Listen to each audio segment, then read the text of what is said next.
Buenos dias, bonjour, good morning, magandang umaga, mayong buntag, naimbag abigat mga kagayam kan kakabsat. So day 22 na tayo. Dito pa rin tayo sa Manila Memorial Park.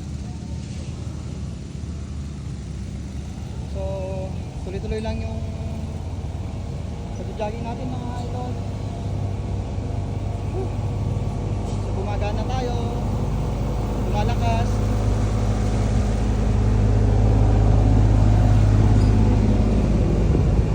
Prepare kasi tayo para sa basketball tournament na sasalihan natin. Hopefully a month from now or 3 weeks from now.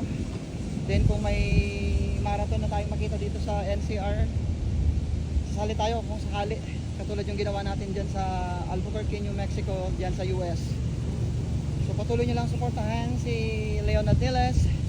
Please share and follow Leonard Niles. Malaking bagay yan mga ka-Healthy Heart. Malaking tulong yan para sa ikalalago ng ating bahay. So samahan nyo ulit ako bukas. Hanggang sa muli. Bye for now. Healthy Heart.